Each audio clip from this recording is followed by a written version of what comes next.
আচ্ছা, আপনি নিজেকে কতটা ভালোবাসেন? আমরা নিজেকে কতটা ভালোবাসি?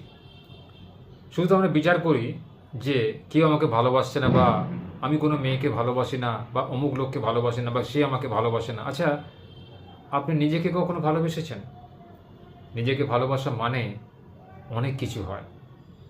নিজেকে ভালোবাসা মানে নিজের ইচ্ছা অনিচ্ছা আকাঙ্ক্ষাগুলোকে গুরুত্ব দেওয়া, নিজের যত্ন নেওয়া, বা নিজে কি করছেন, নিজের কি উদ্দেশ্য, জীবনে বেঁচে থাকার কি উদ্দেশ্য, আপনি কি চাইছেন, এটা অপরের দ্বারা প্রভাবিত আপনি নন। অর্থাৎ কেউ আপনাকে পরিচালনা করুক, বা কেউ আপনার উপরে তাদের সিদ্ধান্তগুলোকে চাপিয়ে দিক, সেটা আপনি মেনে নিতে পারেন না। সেটাই কিন্তু নিজেকে ভালোবাসা। নিজেকে ভালোবাসা মানে একটু রাত্রি করে না ঘুমিয়ে তাড়াতাড়ি ঘুমিয়ে পড়া, ভোরবেলা ওঠা, নিজের শরীরের যত্ন নেওয়া, নিজের মনের যত্ন নেওয়া। আমরা কিন্তু আজকাল মনের যত্ন নিতে ভুলে যাচ্ছি।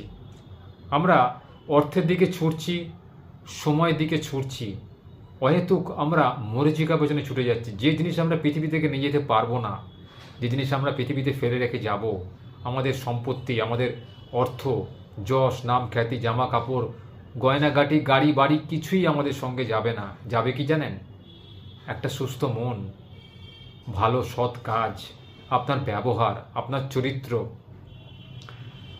আপনার মানুষের প্রতি কর্তব্য দায়িত্ব, আপনার সদ্গুণ, এসবগুলো কিন্তু পরের জন্মে ক্যারি ফরওয়ার্ড হয়। তাই চেষ্টা করুন পার্থিব সম্পদের প্রতি না দৃষ্টিপাত করে, তার পিছনে না দৌড়ে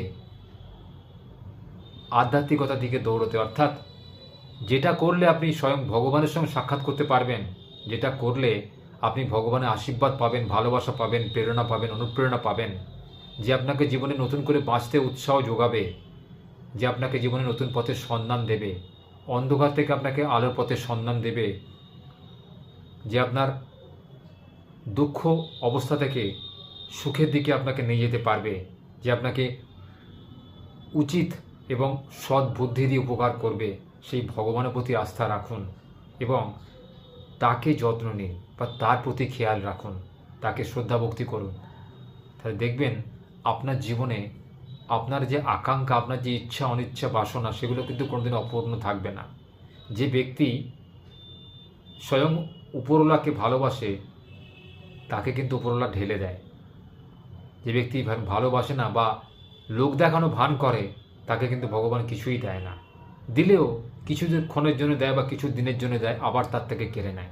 তাই সবসময় চেষ্টা করবেন নিজের ভালোবাসা বা নিজের ইচ্ছা অনিচ্ছাটাকে নিরঙ্কুশ করা। অর্থাৎ কোনো কিছু পাওয়ার জন্য কিছু ভালোবাসবেন না।